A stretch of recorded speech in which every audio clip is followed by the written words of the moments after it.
Welcome to the podcast. We talk about all the things that are hidden in the shadows. This is Isaac, and on this bonus episode, I am joined by I just lost it, forgot your name, Alex. and Beth from Ghost Seekers, Texas. Yes, sir. Ghost Seekers, Texas, paranormal team out of San Antonio, Texas, my old stomping ground. Wow. Yeah, I'm from San Antonio myself, so we got something in common. Okay. How Yeah. uh how long did you live here for? Ever before I moved over here? Nah, I'm just kidding. It was like I lived north of San Antonio in a small town, Blanco. Okay. Yeah, for a majority of my life, and then I lived in San Antonio for about 10 years or so before I moved over here in North Carolina. Nice. Yeah, but that's cool is that I know what the places that you're talking about investigating I know of because of course I lived there. So, and granted, I never went there because I was really never into the paranormal at the time. When I was living in San Antonio, I was more part of the music scene and playing in Okay. bands and stuff like that. Nice. Yeah. Huge scene Yeah, here. there's a huge music scene here. It's insane right now. Yes, and I miss it dearly. And it's one thing I complain about the most that people hear is when I talk about the music scene that I came from. Yeah. How's the music scene out there in North Carolina? Where I live right here, nothing. Wow. Yeah. Um, Raleigh and Charlotte are two biggest cities, so they got the biggest scenes where bands will come through and play. Okay. I think the most famous band from North Carolina is either Elisana or Every Time I Die. I feel like I've heard of Every Time I Die. Yeah, they're like the OG prog metal band. Okay. Yeah, but you know what's I'm gonna interesting. I don't how well how, I think it's an intrusive question, but it would actually help me figure out whether you would remember or not. But how old are you guys? I am 24 and she is 21. So you probably won't remember then. Because let's say 10 years ago, when I was 25, actually more than that, about 12, 13 years ago, when I was in my early 20s, you guys were still little kids. So it would be hard pressed for you to even remember many of the bands that were in the San Antonio local scene of the early 2010s and 2013, that period of time. Now, that was at the time when the scene was, at least from my perspective, the biggest, because that was when the White Rabbit was still around, Yeah. which now is the Paper Tiger. I hated that they changed the name of that place, honestly. New management, new owners, yeah. And everyone Yeah. listening right now is, what the hell are you guys talking about? What is, if you're from San Antonio, you Yeah. know the history of the rabbit and how it changed to the tiger, which it's orange now instead of black. But the band that I was part of at the time was Aurorian, uh, with a deathcore band, and then I originally occasionally played with my brother's band, Settling Somewhere. Okay. Yeah, bands that never made it past San Antonio, but I did play shows with Upon and Burning Body. Remember watching Oh, them when they first started. I actually went to one of their shows when no one knew who they were. I ran a random Wednesday. I roll into the Rabbit and go in there like they're playing. You guys are really good. I went and talked to the vocalist afterwards. Like, man, you guys are awesome. Oh yeah, coming to the next week. We got the album release party going on. That's their debut album. Yeah, that man, was that's awesome. that was cool that I saw them how they what they were then and what they are now. So that's Yeah. uh some old San Antonio history. But enough for the music. We're here to talk about spooky shit. Um, so how did Ghost Seekers Texas get started? So I started Ghost Seekers in 2018, and originally it was like me and friends would go like visit abandoned places, um, local creepy spots out in the woods. It started out like that until we got to the point of like driving out to Shirts, Texas, and this was 2019, I believe, in October. And this took place at like 1 or 2 in the morning. We went out to Woman Hollering Creek, and that's what started everything, started all the questions for me.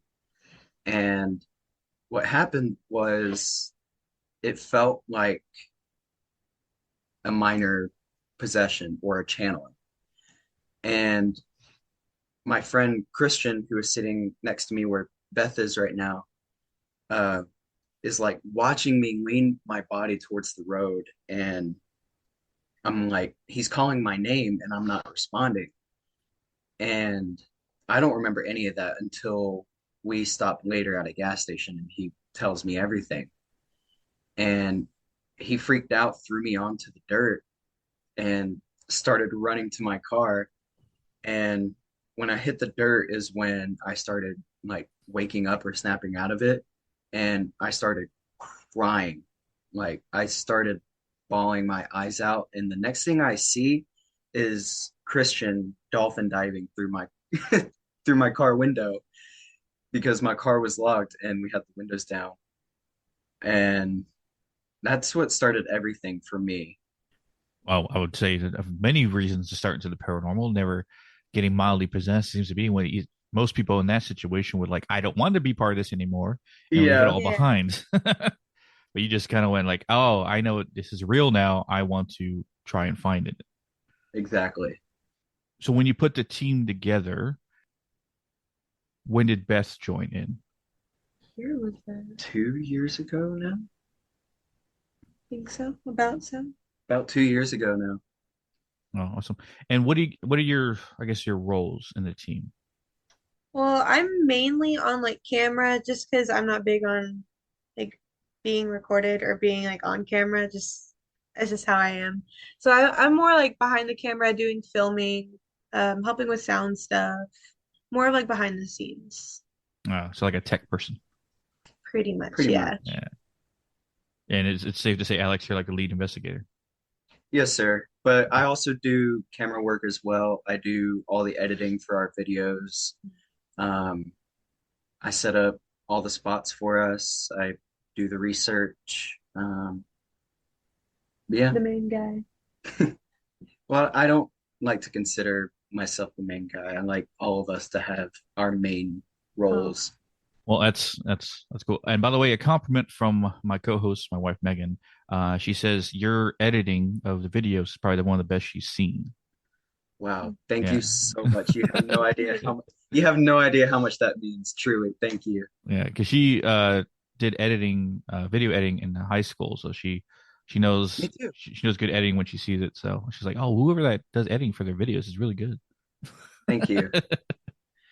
um, so was that minor oppression possession experience that what made you believe in the paranormal actually existed, or was there something happened earlier in life that made you believe that the paranormal is real? Well, I always believed in the paranormal and been pretty drawn to it. And my mother growing up, she would tell me like I would like as a little kid when I'm playing with my toys in the room, the door would be open and I would just like follow something and peek my head out of the hallway and just follow it. And Oh, then I'm so sorry, big brain fart. that's all right. But yeah, I guess you could say I've always been interested in the paranormal, and that incident is what made me want to push even more into it and find out even more about it. Beth, did you have any experiences when you were young that made you go, "Oh I crap, this is real"? do actually. I lived in a house that like the previous owner had killed himself in. So safe to say that like there were stuff that was going on in the house when I lived there. And I was like really young, but I still remember like very vividly all the small little things that would happen like just day to day.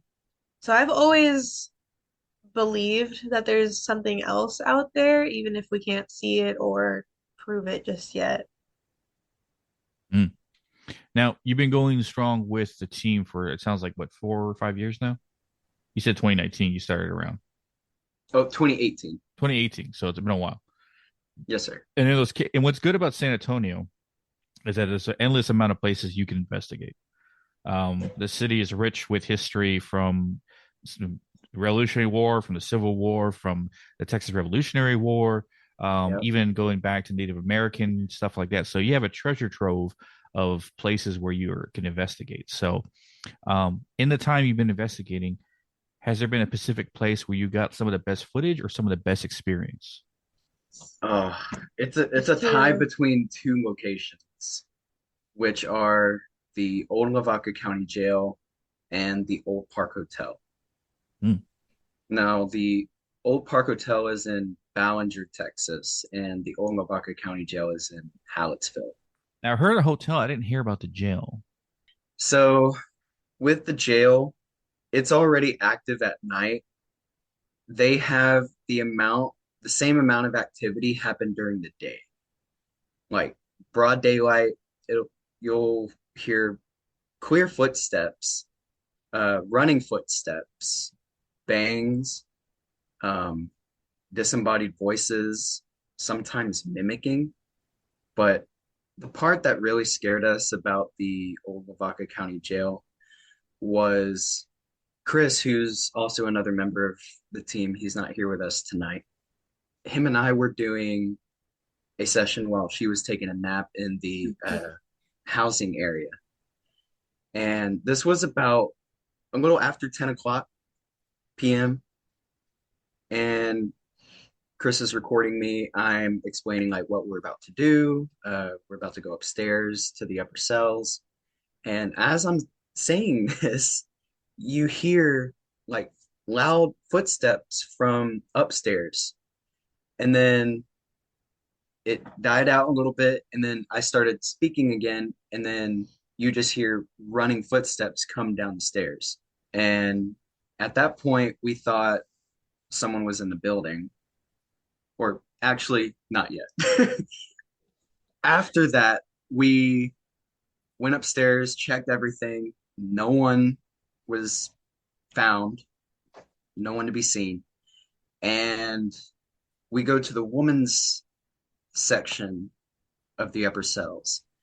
And we start hearing like rustling, scuffing. Then this weird part happened that I can't really explain. There's this loud noise that comes from the ceiling, and it sounds like someone scuffed like down through the hole of the ceiling onto the cell that we were in. Hmm. And Interesting. at that point, we called the owner, and she had her cop friend come out, Mhm. and he didn't even go inside. I was like, yeah, this happens. He was just like, "Yeah, this is a normal occurrence. Y'all be fine." It's like, There's nobody there. okay. Um, but for the rest of the night, we had just set cameras up because we were worried that someone was actually inside with us and just fucking with us. But night two came along and it wasn't as intense as the first night. Nothing like real heavy like that happened.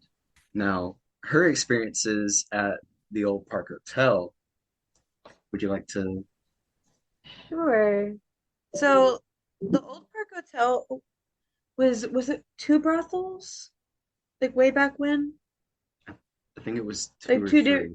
like multiple different times. It was like a running brothel, and you can still feel like residual energy from that specific thing there. Like there's a specific room there called the 50-50 room where half the time you feel something, half the time you don't. And it affects women. And every time we go, and like the first time we went, this is what started all these like feelings and emotions for me was being in that 50-50 room. I could feel like just sadness and anger, and eventually like, I started crying. I had to go sit in the hallway because it was too much. And once I was sitting in the hallway, I feel like not only could I like see shadow figures, but feel how the women back then were feeling, like waiting to be taken to a room. That kind of like anxiousness of waiting for something to happen, that feeling of like, oh God, like I'm gonna, something's gonna hurt, something's gonna be bad, which there's just so much emotion there that it does overwhelm you. It really does. Like it breaks you down. Now, in being a fellow investigator, as with my team, there's been occasions where Megan on our team, who also goes, but she's Megan's a very powerful psychic and medium. So she always empathically feels the emotions of the dead and stuff that's there. So we don't know if it's because her ability or because the spirits there want her to feel what's going on. Um, so in often cases when I hear someone saying they felt the emotions of it, my first thought goes in my head is that, do you have some kind of empathic abilities that you're not 100% sure about? Or is just the spirit energy there was so strong that you automatically felt it? I mean, I've had like those feelings almost every place we go to in some sort of way. So I do think it's something that I am in touch with, but at the same time, I do feel like, it's stuff that they want you to know or they want you to see and feel. So I feel like it's kind of both, in my opinion. Until I get better evidence and more collective, I can make a proper theory. But it seems to be that she feels what they want her to feel. In the beginning stages of her ability, it seemed like that. Um, Now it's like whatever she channels into. But then again, practice makes perfect in the sense of what she's been doing. So in such case, I would, if I were you, I would look into it a little bit more. You might have something that you don't 100% know you have. On that, in your team, how many members of your team there is there? Three. Three. Okay. Um, have you worked with, or is there some? Is your other member he a psychic, or have you ever worked with psychics? We've never worked with any psychics yet. Yeah. Chris, he's sensitive, but he's not um empathic. That is the early stages of abilities. These you become sensitive to the other side. That's what we thought Megan was when me and her first started dating way back when. Mhm. Um, and where she is now is so far more advanced. But what I theorize is that if you spend enough time with the paranormal, you start become attuned to it versus say someone who doesn't. So it's Exactly. like you may have show empathic abilities when really you just become so attuned to the dead, you know when they're around. Hmm. Yeah. Now, my team, all of us have abilities and stuff like that. So it what makes us special in a sense that each of us have our own, well, job in the team for what we do. So I've never not worked with them because all my team is. uh, which doesn't make us, I guess, not special, but also makes it slightly annoying because it's really hard to take any footage because all of us are using our abilities, so we can't really hold a camera. But we've invested in body cam, so it actually works out pretty well now. Yeah. That's cool. Um, what is like? Because I know in the early days of investigating, having equipment is really hard because some of it's really expensive out there. Yeah. So have you accumulated a good amount of equipment? And what is your favorite piece of equipment to use so far? So since 2018, we have accumulated quite a bit of equipment. I would have to say my favorite piece of equipment as of right now would probably have to be either a spirit box or a REM pod or myself personally. How how do you use yourself as a piece of equipment? I usually just walk myself and have the spirits take me where they want to be seen or heard. I just get in tune with the atmosphere, if that makes sense, and try to adapt. I call it the internal compass. There's a few other people I know that do that. It's like they focus on their mind and allow the spirits to lead them to where the direction is. Yes. Yeah. So that's cool. You're listening. And one thing I would try or suggest to you while doing that is the S's method. Uh, Yes. do that as you're walking around and see if you can walk from one point to the other blindfolded and deaf and only listen to your spirit box and see how far you get without bumping into something. Because I have seen the elder psychic on our team, Mike.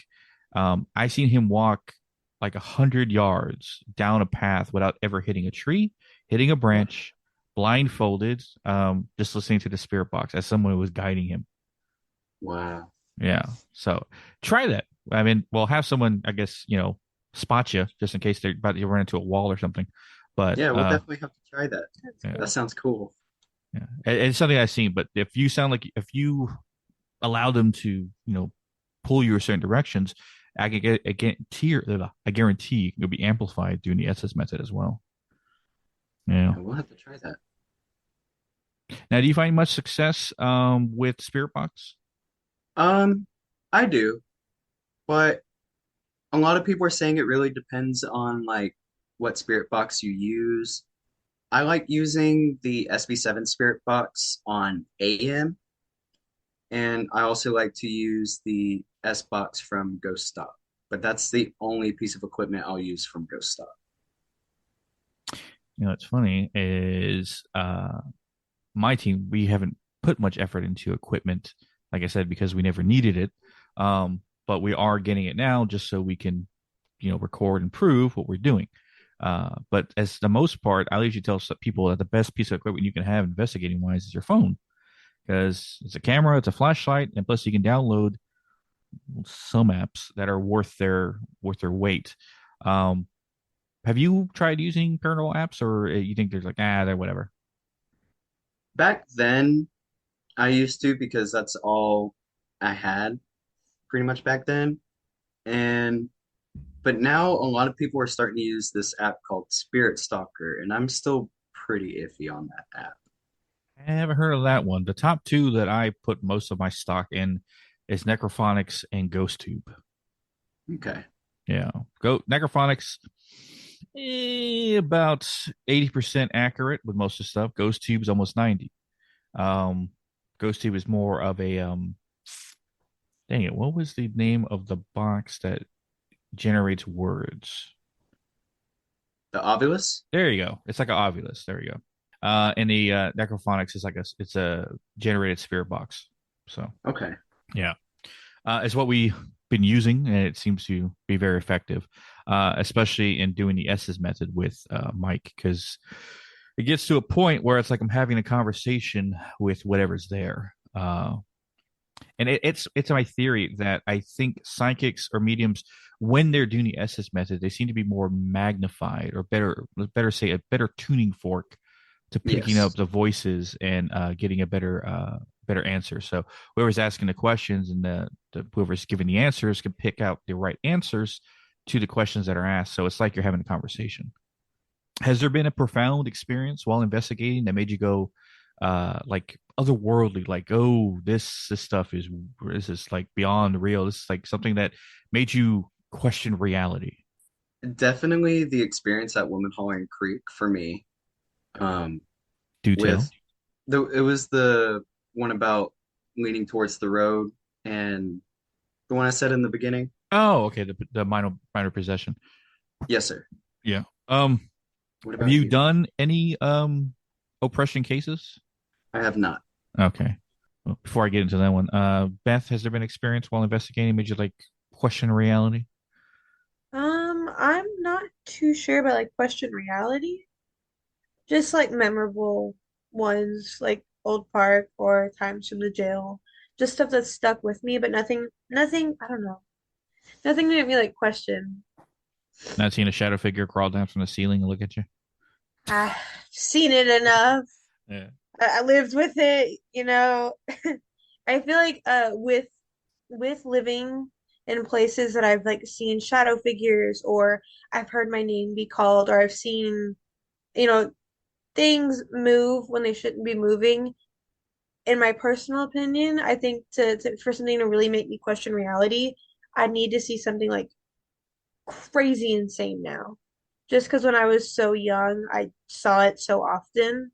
I feel like, yeah, it's scary, but it's something that I've seen before, if that makes sense. No, yeah, yeah. What have I experienced in my short time as investigator? What I would have to see now would have to be, otherworldly. Like Uh, someone like floating in front of me or Yeah. a head yeah. spinning all the way around, like something crazy. So when I asked about the oppression cases, do you avoid them or just haven't had them come across your table?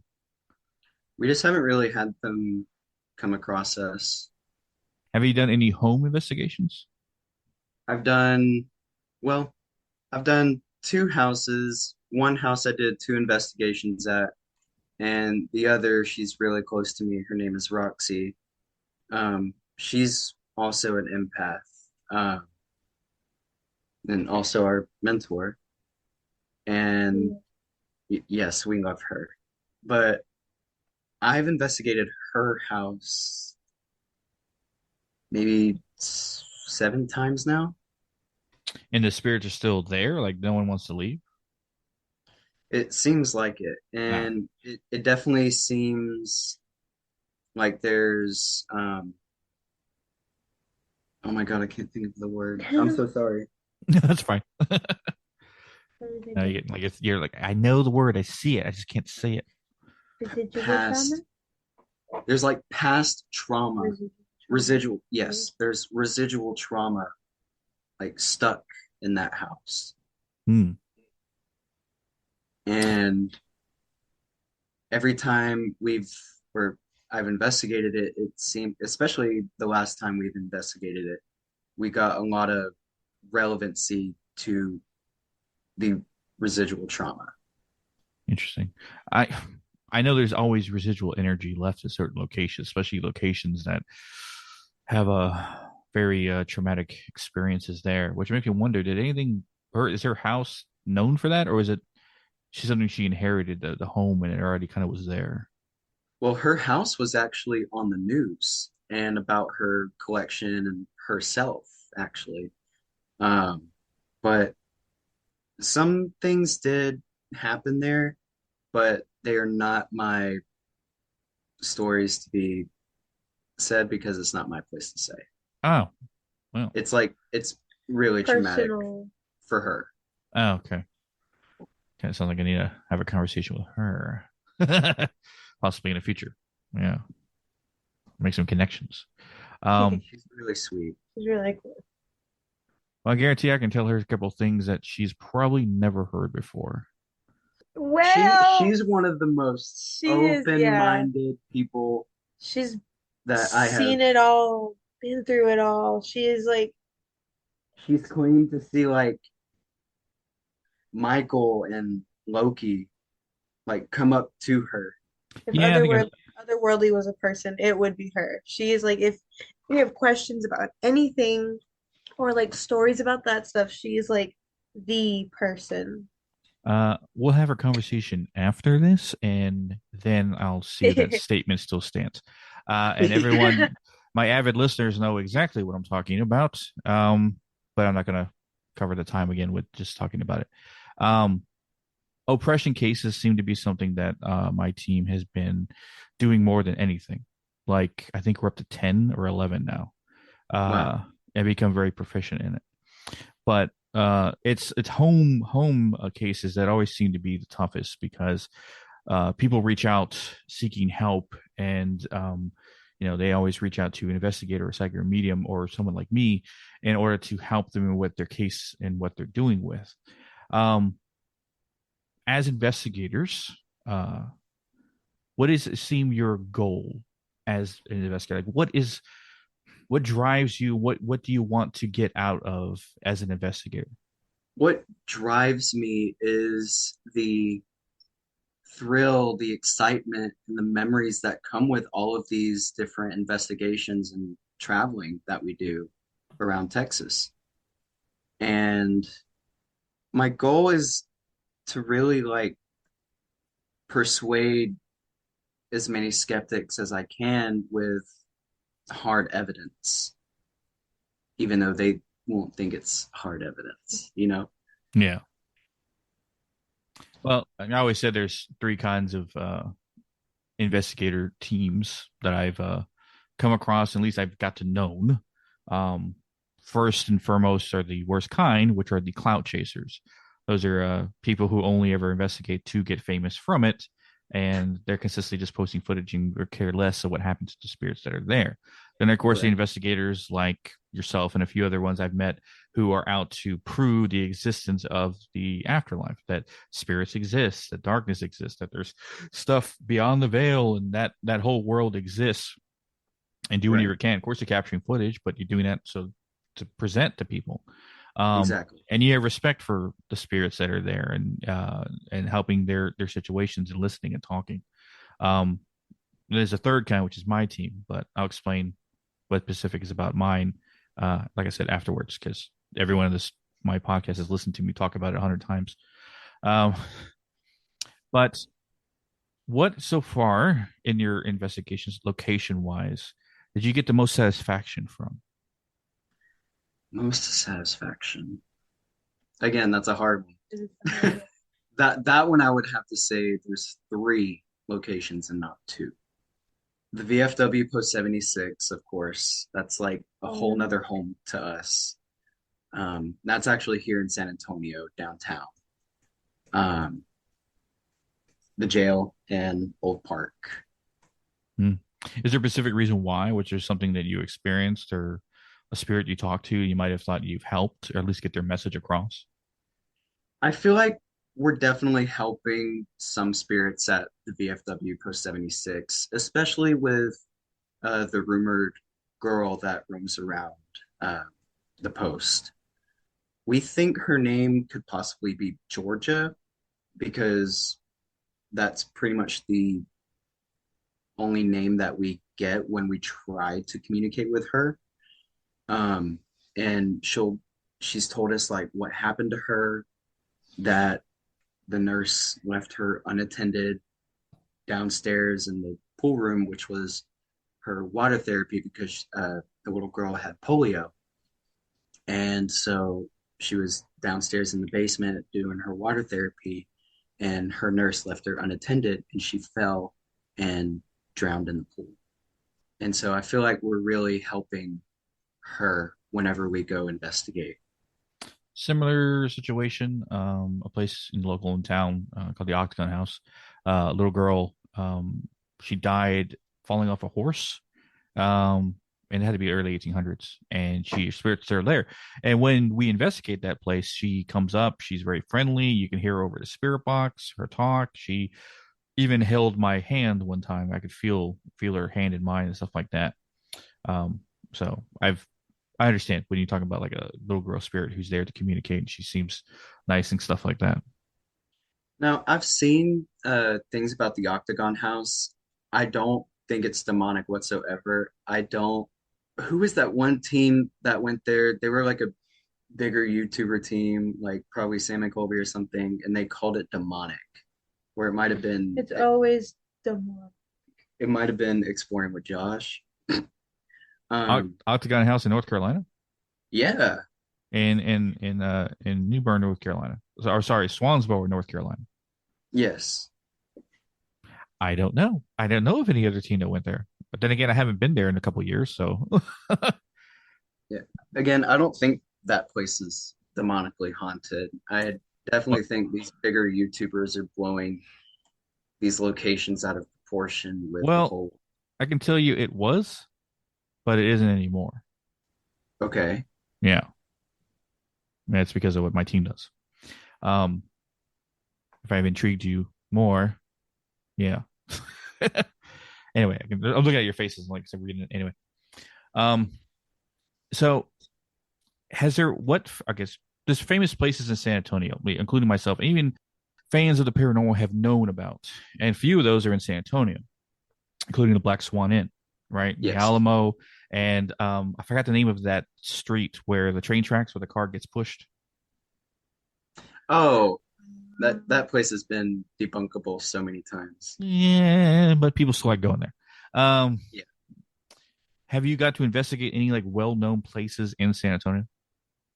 We've been to, or I've been to the Manger Hotel. Um, I don't think we're able to investigate the Alamo. No, no. Lesser Uh, Ghost Adventures, maybe. I know. Yeah. Uh, we've been thinking about doing the Emily Morgan recently, and oh, what is another Donkey Lady Bridge? Donkey. Everybody here knows about Donkey Oh Lady. yeah. Um, Culebra Creek, it has like this tree deep in the woods that has like an old looking noose, and we've caught quite a bit there with disembodied voices. And this is in the middle of a park. Yeah, but Hmm. people also like it's local rumors that that area is haunted. Like people do know about it. People usually try to stay away from that area too because It's it's scary. kind of sketch. Similar situation, park near where we live in our neighborhood, that never cared too much about, nor do you even think about investigating. But we've heard things happening there from witchcraft activity, from murders. Um, What? yeah, that goes back all the way to the 80s, Wow. of stuff happening there. And we investigated a place 3 times so far, and every single time there's always something new and always something more intense at that location. And we were just like, I didn't think this would be here in a regular park. So you Yeah, get surprised sometimes some location. You think it's just and then end up finding like capturing some of the weirdest stuff possible and like what the hell and this stuff is here. And I'm like, yeah, it just I always like now I never not listen to Megan when she tells me like let's go to this place because she's been right all the time when it comes to investigating certain locations. If you got a feeling towards a location, it might be for on purpose. So yeah. correct. Um, so what's next for Ghost Seekers Texas? What's your next big investigation? Well, as of right now, we don't really have anything lined up for this month or next month, but we might do something in Colorado, maybe. We don't know yet. And October, we are for sure going back. The very first weekend of October, we are going back to the old Lavaca County Jail in Hallettsville, Texas. Well, you guys go out of state? Um, we the only place we've investigated out of state so far is the old Savannah Theater. Oh, that's And nice. Georgia's actually my hometown. Oh, well, there you go. Yeah. Well, how's that place like? It was beautiful. It was a really cool location. It was definitely a lot of fun, although it was with like another group of people, so there was like audio contaminant here and there.